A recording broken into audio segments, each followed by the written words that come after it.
Ang pag-ampo duha sa daigya po na kaklase. Dunay nag-ampo nga ikalipay sa atong Ginoo, naa say nag-ampo nga dili ikalipay sa Ginoo. Gisgutan na sa unang pagbasa nga karon sad sa ato sang ebanghelyo. Matud pa sa unang pagbasa o gihisgutan sad sa Salmo, unsa to? Makanunayong gugma, dili sakripisyo. So ang Ginoo mudawat man gina sa atong sakripisyo sa maning pagsimba, kaning pag-offer, kanang inyong paghugs kolekta. Mudawat yung Ginoo ana, malipay sad siya. Pero kung wa kay gugma sa Ginoo ug sa imong isigkatawo, bisag unsaon panimog ampo, bisag unsaon panimog offer di ay dili malipay ang Ginoo. Gilingay mong tupad ing nahigugma ka nako. Pangutan na ba? Aw di ka mahigugma ng imong tupad. Mao na bisag unsaon panimog ampo, bisag mag 2,000 Hail Mary pa kadiha, Divine Mercy Chaplet alas 3, Rosario kaadlawon, Bilar inig ka alas 9 hangtod alas 12, hangtod pas gabi hala Rosario na sad, dako na kay kubal imong tuhod, pero gakusmod ang imong naong sa usa o duha nimo kasilingan, way kapuslanan. Wa ginay kapuslanan.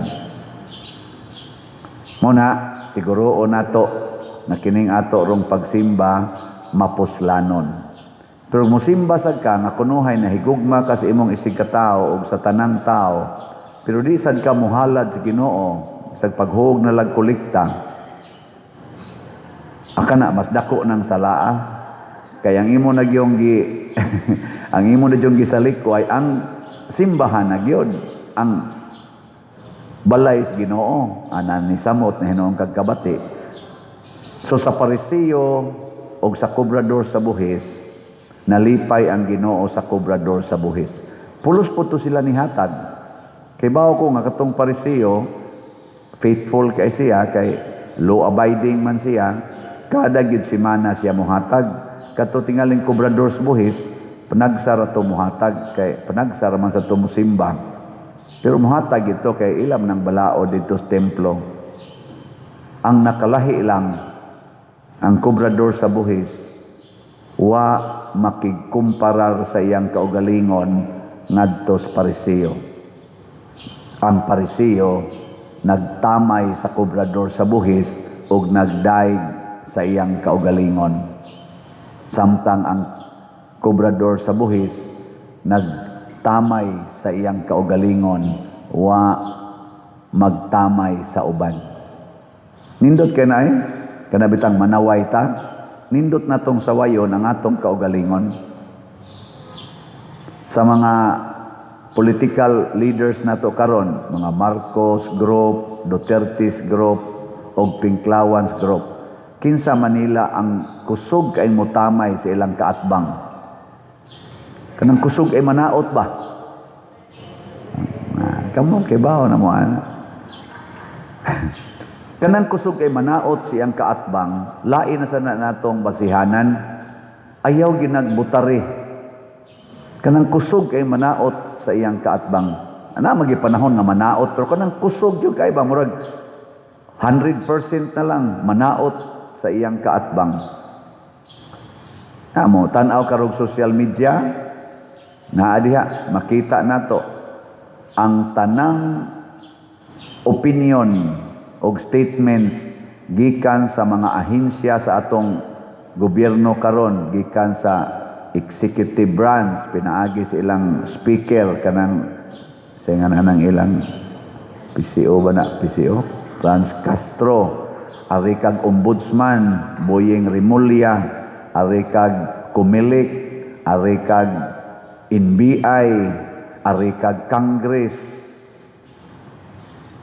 Ay no, ang Congress nasa pipila nga mo supak, pero sa ilang majority ba, murag ang gada ba, ari sa Senate, ang ilang presidente diha.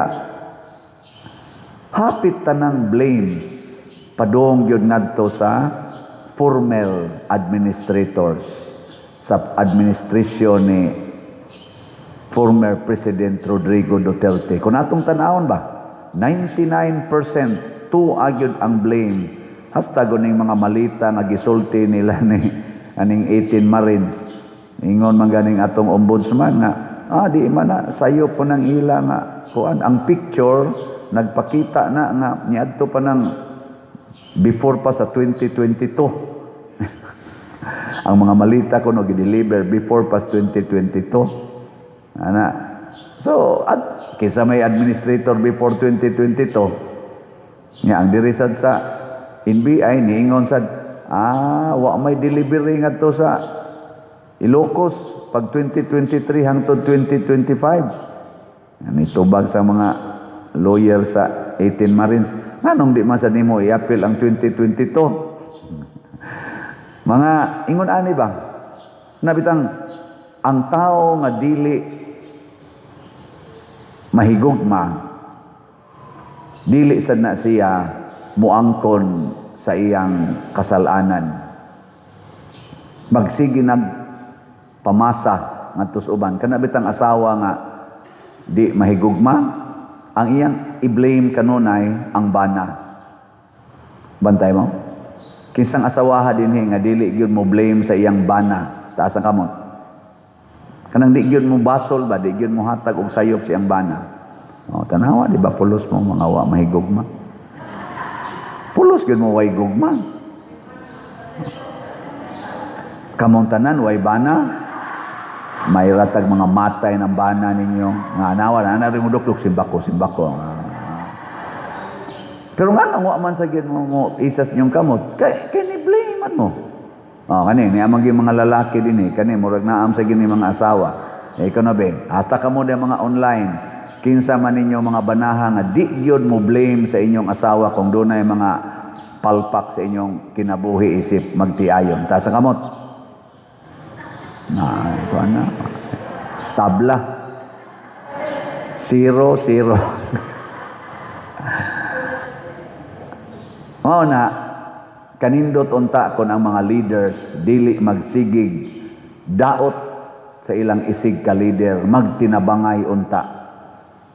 Na karon na ako'y nadunggan nga balita ang Iran mao di ay nagkupot sa kontrol sa pagtransport meaning oil transport sa kalibutan nay main diha nga channel nga dagat nga kanang anha ra gyud moagi ang main nga supply sa oil gikan dito sa Middle East padong sa kalibutan. Ang nagkontrol ana ang Iran.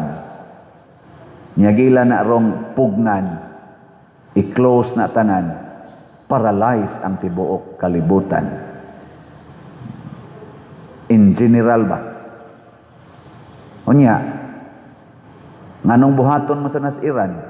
Isip pamungot nganong giatake ni. Nya moingon sad ning mga Amerika ug Israel, ug di sad mo atakihon, kami man sa imong atakihon kinsa maroy masunod ani. So isig sila og kanang hatag og pressure sa kalibutan. Naghatag og pressure.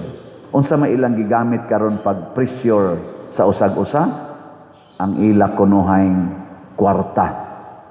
Ang mga namugna sa ilang kwarta. Mo'y ilang gi-pressure karon. Mo nang niingon gyud si Kristo, dili mo pwedeng mo alagad sa duha ka agalon, di mo pwedeng mo alagad sa Ginoo ug sa kwarta. Ang kwarta mo gialagaran aning mga nasod karon nga mga isog kayo. Kinisang ato mga politicians nga mga isog kayo, nya mura ra ba hinuog kitang magtan-aw, magkatawa na lang tas ilabang mga buhat ba? Imagine nangita sila sa kamatuoran, ebidensya, kinsa gyud nangawat aning ato mga trillions. Kay di man na ikalimod natong tanan nga naa ginawa nga daghang kwarta sa atong nasod karon. Nangita sila. Kung kinsa to'y mutug-an kuno, kinahanglan mo report aron mo tabang. Gi-announce na sa atong mahal nga Pangulo. O kanilang tanan, nga naas gobyerno, naghangyo sila, tabangi mi. Aron makita nato kinsa maoy utok nining maong mga pagpangawat og kwarta. Karon na daghang nisulti nga ang nangawat og kwarta naas administrasyon. Na-mention na gyud apil na angan sa atong pangulo. Mo-mention gani kaana tanan nga ni mention na kana si Romualdez, kanang congressman, kanang mga allies diha, mga cabinet members sa administrator o executive o ang head sa executive, maoy nangawat, ang nisulti ana maoy ilang imbestigahan diretso, ikiha, ipapriso, isuspenso, automatic na. No, mo na gibuhat nila sa 18 Marines, mo na gibuhat ngadto ni Sergeant Gutisa, ngadto sa mga Diskaya, ngadto nila ni Mike Defensor ug uban pa. Pero ang imo ganing isulti, musulti gani ka nga ang kurakot mao ang kaatbang mga Duterte, automatic ka with open arms. Gakson dayon ka nga you are credible, you are telling the truth. Pero adto gani ka mo punting sa administrator, ang isulti dayon sa ombudsman, sa NBI, sa Congress ug sa Senate, fake news na. Di na credible, questionable na, AI na. Pero ang mosulti gani, padung gani nga Duterte, bisan paghain na magikan kana credible na. Nganong partial man kaayo, nganong di man consistent ang atong pagpangitas kamatuoran kay way gugma, way paghigugmag pagtahod sa Ginoo. Lingay mong tupad ing na consistent ka.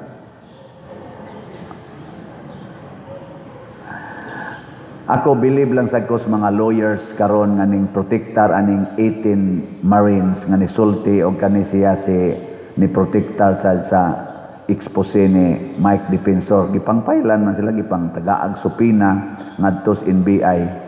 Pero ang ilang pagdepensa diha jud ako nakita na kung gamiton lang yun ang balaod sa tinaro nga paggamit, makanga-kanga yun ang wa mo gamit sa balaod. Ang mga NBI lawyers mismo nagka-kanga-kanga sa pagtubag.